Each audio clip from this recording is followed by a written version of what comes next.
Hey there, this is a reply to VFX. Yeah, I know. He recently made that video about right and wrong that I feel I have to respond to. And since I really dislike Sean, I'm gonna skip any foreplay and go straight to the point because I just wanna get this over with. First, he makes the point that according to his beliefs, we are here for a reason, and if we cooperate with that reason, there will be reward in the afterlife. However, if we don't cooperate, there will be punishment. This is actually the moral concept that Christianity is based on, and I think there's a fundamental flaw in it. Let me give you an example. Let's say that you're walking down the street and you see a dog who was just hit by a car. Would you help that dog? I'm sure that some of you would rush to take it to a vet. Some of you would consider some variables, like how far away is the vet, and if you have enough time, and if you have the proper means to transport the dog, and so on. And some of you will just go on your way without caring about the dog at all. But now let's say that near the dog there is this sign which says, if you take this dog to a vet, you will receive $2,000 when you get there. This changes things a bit, no? And now let's say that near it there is another sign which says, oh, and by the way, there is a sniper on the top of that roof, and if you don't take the dog to a vet, you will get shot. This changes things a lot. But now, according to Christian morality, who is the better person? The one who took the dog to a vet out of kindness because they genuinely cared about it? Or the one who took the dog to a vet because they wanted $2,000 and were afraid of getting shot? And yet Christians, even when they admit this, because Sean basically is admitting this in his video, and still they feel morally superior, and they worship the God who has such moral standards. Then he gets into the free will aspect. He says that if we believe in evolution and don't believe in any divine intervention, then according to our beliefs, we don't really have free will. We are just obeying the laws of nature. So in this case, how can we hold people responsible for their actions? And I don't believe we have free will. I believe that our desires and drives and decisions all have causes. They are not free coming out of nowhere. Our decisions are just neural activities in the brain, which were caused by prior events, which were also caused by events before them, and so on. So even though, for instance, there is this popular belief that women cry for no reason.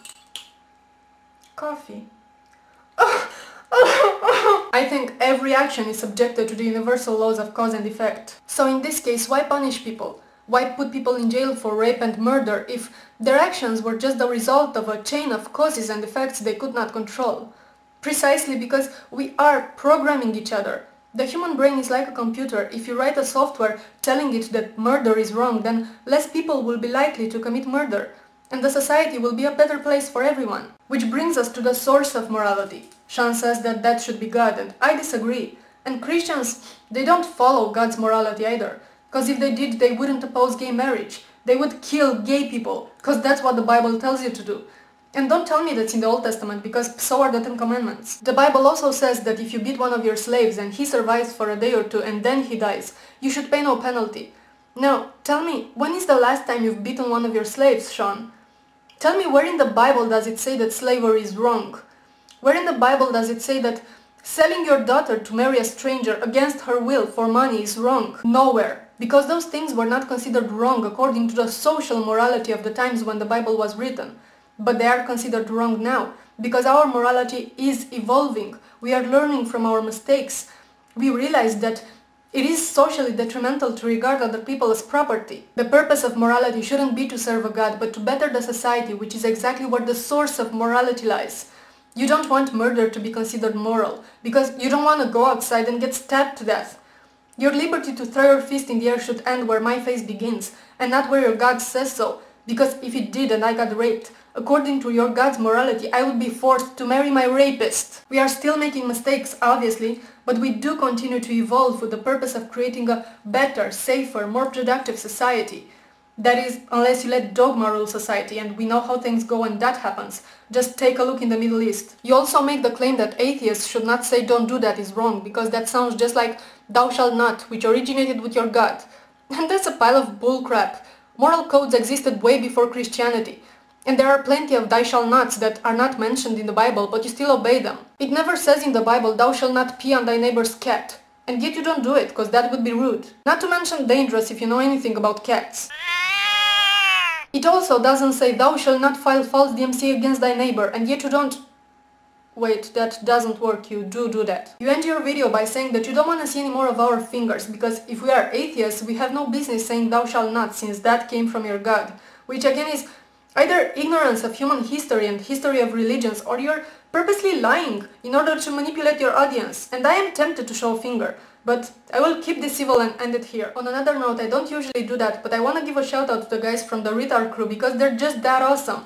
I think you remember the Christian side hug song. I'm a rough rider, filled up with Christ's love. Give me that Christian side hug, that Christian side hug. Now thanks a lot for the love you've given to my little lame rap parody of it, but when I saw the parody made by those guys, I literally spilled my coke laughing. Yeah, Father's house. This is Christian Side Hug Part 2. Drop it! No more Christian side hugs, that's just too dangerous. Cause all that touching, rubbing shoulders, feeling blasphemous. I love the Christ Lord, He is my Savior. So let's all air slap and mind our behavior. No more Christian side hugs, that's just too dangerous. Cause a side hug turned to a front hug, turned to some cocaine, turned to some angel dust. Side hugging, praying, but it's a slippery slope. Cause everybody started side hugging, now they're doing the dope. So we got a new option, I'll explain it in rap. There's no touching involved and it's called the air slap. So don't cry to the Lord when you get date rape drugged. Cause any kind of hug is a gateway hug, no touching. No more Christian side hugs, that's just too dangerous. Also, I want to clear something up because I have featured another of their songs on my channel for a while, and I was shocked to get messages from you asking me why am I featuring those Christians hating on Jews. And I was just as shocked looking through their comments to see that so many people just don't get that they are satire. Anyway, if you are one of those people, please don't feel too bad. I recently heard a very wise saying. There's much truth to it. Satire does not belong on the internet. I said I'm a Christian. She said she's a Jew. And I said that's okay, that's cool, cause Jesus was one too. Yeah, I went to my youth minister to ask him for advice. He said you can't take that girl, cause the Jews they killed our Christ. Girl, I really like you, I think that you are nice. I could almost fall in love with you if you hadn't killed the Christ. I met this girl named Hannah, she told me she was a Jew. Still went out on a couple of dates until I told her we were through. I said your grandfather's grandfather's grandfather's grandfather's grandfather's grandfather's boss is grandfather, grandfather, grandfather, grandfather, near my Lord to a cross. That's about it. Please check out the sidebar and give the Theretarcrew some love, cause I'm feeling kinda guilty for the hate they've been getting since I featured them. Also, with the things going on in the world now, I don't even feel like saying Happy New Year. But I do wish a better 2010 for everyone. Think more, talk more, act more, and don't pee on cats.